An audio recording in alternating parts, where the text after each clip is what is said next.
بسم اللہ الرحمن الرحیم۔ السلام علیکم ڈیئر اسٹوڈینٹس، کیسے ہیں آپ سب؟ میں ہوں وقار ارشد، آپ کا بایولوجی ٹیچر۔ آئیے آج کے لیکچر کو ڈسکس کرنے کے لیے موو کرتے ہیں وائٹ بورڈ کی طرف۔ Dear students, recall your memory, previous lecture میں ہم نے ڈسکس کیا تھا میکانزم آف ریسپائریشن کو۔ ریسپائریشن کے 3 مراحل ہوتے ہیں اور یہ 3 مراحل کن تبدیلیوں سے گزرتے ہوئے مکمل ہوتے ہیں ہم ڈسکس کر چکے ہیں۔ پہلا مرحلہ گلائکولیسس کہلاتا ہے۔ گلائکولیسس میں گلوکوز جو کہ 6 کاربن والا کمپاؤنڈ ہے، یہ ٹوٹتا ہے 3 کاربن والے کمپاؤنڈ پائرووک ایسڈ میں۔ اس کے ساتھ ساتھ ATP بنتی ہے، NADH بنتا ہے۔ ڈیئر اسٹوڈنٹس، یہاں پر جو 3 کاربن والا کمپاؤنڈ پائرووک ایسڈ بنتا ہے، یہ ٹوٹ جاتا ہے اگلے مرحلے میں داخل ہونے کے لیے 2 کاربن کمپاؤنڈ میں، جس کا نام ایسیٹائل کو اے ہے، اور اس کام میں مدد دیتا ہے کو انزائم اے۔ ڈیئر اسٹوڈنٹس، کو اے کی مدد سے جب ایسیٹائل کو اے بن جاتا ہے تو یہ کریبس سائیکل میں انٹر ہوتا ہے، اور کریبس سائیکل میں انٹر ہونے کے بعد اس میں تبدیلیاں آتی ہیں، اس کی مزید بریک ڈاؤن ہوتی ہے، کاربن ڈائی آکسائڈ پروڈیوس ہوتی ہے، ATP بنتی ہے، NADH پروڈیوس ہوتا ہے، اور FADH2 بنتے ہیں۔ ڈیئر اسٹوڈنٹس، یہاں پر جو ہائی انرجی مالیکیول بنتے ہیں، یہ تیسرے مرحلے یعنی الیکٹران ٹرانسپورٹ چین میں ایڈ ہو جاتے ہیں۔ جو ہی الیکٹران ٹرانسپورٹ چین میں انٹر ہوتے ہیں، ان کی بریک ڈاؤن ہوتی ہے، آکسیجن کی مدد سے ہوتی ہے، اور ATP بنتی ہے، NADH NAD میں تبدیل ہو جاتا ہے، FADH2 FAD میں تبدیل ہو جاتا ہے۔ ڈیئر اسٹوڈنٹس، یہاں پر پہنچ کر ریسپائریشن کا عمل مکمل ہو جاتا ہے۔ پہلا مرحلہ سائٹوپلازم میں ہوتا ہے، دوسرا اور تیسرا مرحلہ جو ہے وہ مائٹوکونڈریا میں ہوتا ہے۔ ڈیئر اسٹوڈنٹس، یہاں پر اب ہم ڈسکس کرنے والے ہیں ان مختلف سٹیپس کے دوران جو تبدیلیاں آتی ہیں ان میں انرجی چینجز کیسے ہوتی ہیں، کتنے ATPs ہر سٹیپ میں بنتے ہیں۔ آئیے دیکھتے ہیں۔ سب سے پہلا مرحلہ ہے گلائکولیسس کا۔ گلائکولیسس میں گلوکوز جو کہ 6 کاربن کمپاؤنڈ ہے، 3 کاربن والے کمپاؤنڈ پائرووک ایسڈ میں تبدیل ہو جاتا ہے، اور اس دوران میں 2 ATPs استعمال ہوتے ہیں۔ استعمال ہونے کے بعد دوبارہ سے ری سائیکل ہو جاتے ہیں، اور یہ ری سائیکل ہونے کے بعد یہاں پر نیچے ڈرا کیے گئے ہیں، دکھائے گئے ہیں۔ اسی طرح سے گلوکوز کے پائرووک ایسڈ میں ٹوٹنے کے دوران 2 NADH بنتے ہیں۔ ڈیئر اسٹوڈنٹس، یہاں تک پہلا مرحلہ مکمل ہو جاتا ہے، اور پھر اس کے بعد یہ پائرووک ایسڈ جو 3 کاربن والا کمپاؤنڈ ہے، یہ ایسیٹائل کو اے میں تبدیل ہو جاتا ہے، جو کہ 2 کاربن والا کمپاؤنڈ ہے۔ ڈیئر اسٹوڈنٹس، اس دوران میں بھی 2 NADH پروڈیوس ہوتے ہیں، اور 2 NADH کے ٹوٹنے سے جو ATPs بنتے ہیں وہ ہم الیکٹران ٹرانسپورٹ چین میں ڈسکس کریں گے۔ ایسیٹائل کو اے کریبس سائیکل میں انٹر ہو جاتا ہے، اور کریبس سائیکل کے دوران 6 NADH بنتے ہیں، 2 FADH2 بنتے ہیں، اور 2 ATP کے مولیکیولز بنتے ہیں۔ ڈیئر اسٹوڈنٹس، یہاں پر جتنے NADH اور FADH2 بنتے ہیں، یہ آخری مرحلے میں الیکٹران ٹرانسپورٹ چین میں انٹر ہوتے ہیں، تو ان سے فردر ATPs پروڈیوس ہوتی ہیں۔ ایک بات ذہن نشیں کر لیجئے کہ ایک NADH سے 3 ATPs بنتے ہیں، ایک FADH2 سے 2 ATPs بنتے ہیں۔ یہاں پر دیکھیے 2 NADH جب یہ الیکٹران ٹرانسپورٹ چین میں جاتے ہیں، ان سے 4 ATPs دکھائے گئے ہیں۔ اصولاً یہاں پر 6 ATPs ہونے چاہیے، دراصل 6 میں سے 2 ATPs یہ ہیں جو استعمال ہونے کے بعد ری سائیکل ہو کر یہاں پر دکھائے گئے ہیں، جبکہ یہاں پر 2 NADH ہیں۔ جب یہ الیکٹران ٹرانسپورٹ چین میں انٹر ہوتے ہیں، ان سے 6 ATPs بن رہے ہیں۔ یہاں پر 6 NADH ہیں، جب یہ الیکٹران ٹرانسپورٹ چین میں انٹر ہوتے ہیں، ان سے 18 ATPs بن رہے ہیں۔ یہ 2 FADH2 ہیں جن سے 4 ATPs بن رہے ہیں۔ ان سب کو ٹوٹل کیا جائے 2 + 2 4 4 + 4 8 8 + 6 14, 14 + 18 32 اور 32 + 4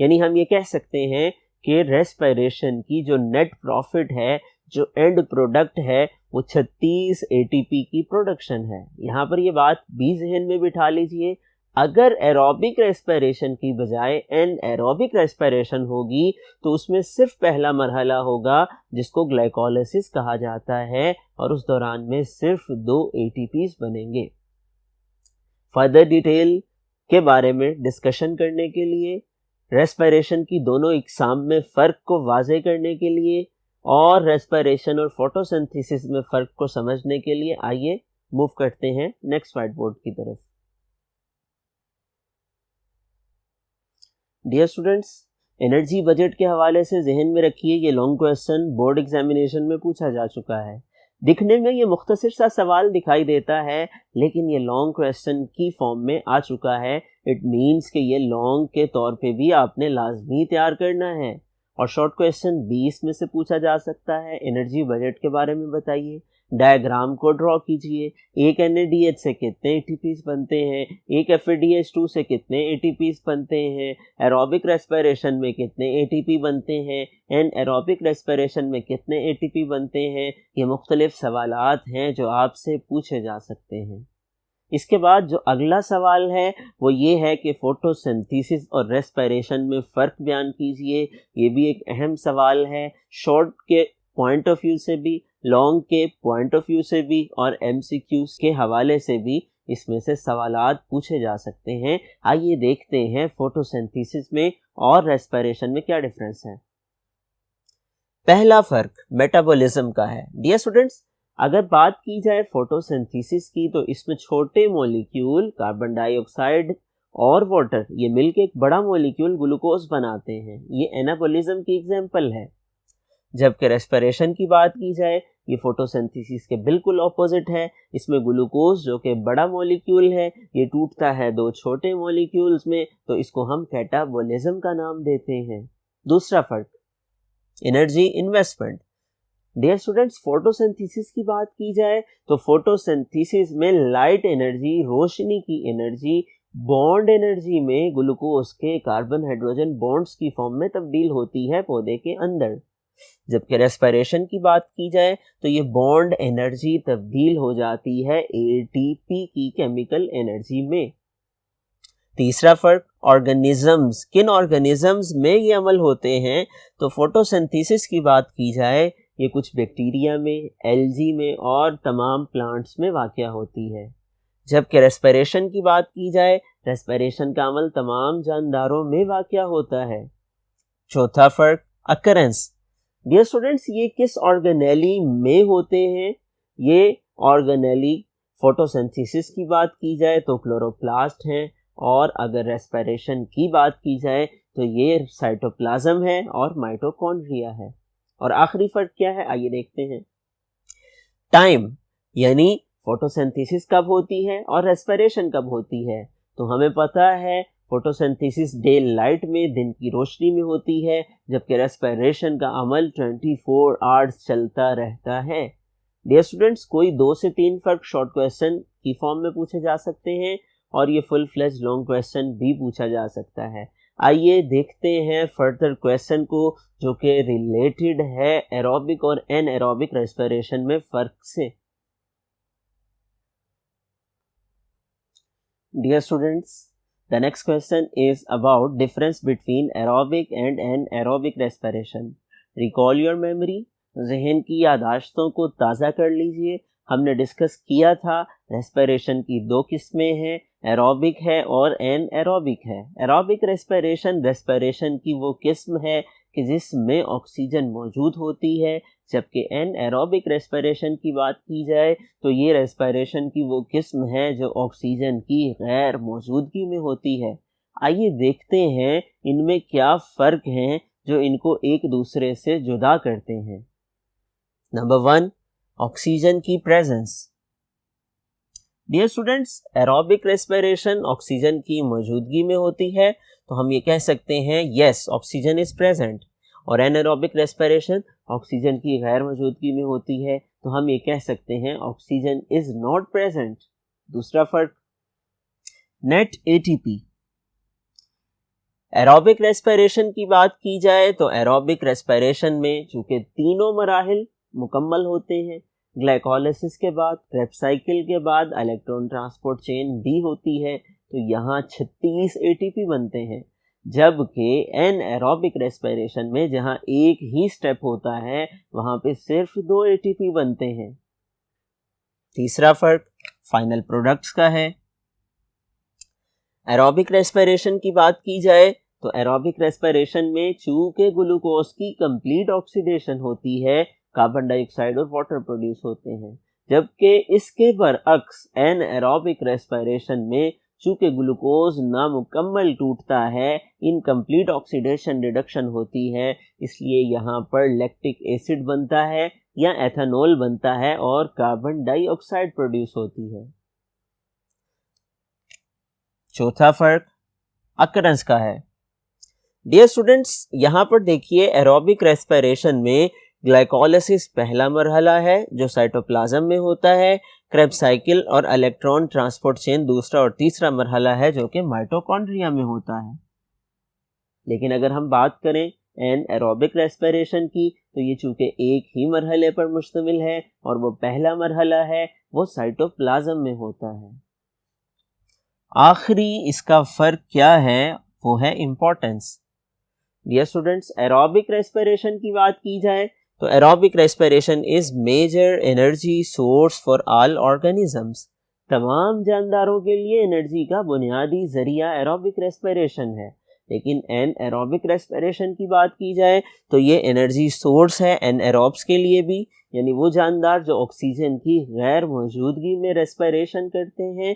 اسی طرح سے ایروبک آرگینزمس کے لیے بھی ان لیس آکسیجن، جب ہم ایکسرسائز کرتے ہیں، سخت محنت اور مشقت والا کام کرتے ہیں تو ہمارے جسم کو انرجی کی زیادہ ضرورت ہوتی ہے. آکسیجن کی اویلیبلٹی اس وقت موقع پر کم ہوتی ہے تو ہمارا جسم این ایروبک ریسپیریشن کا سہارا لیتا ہے اور انرجی کی ضروریات کو پورا کرتا ہے.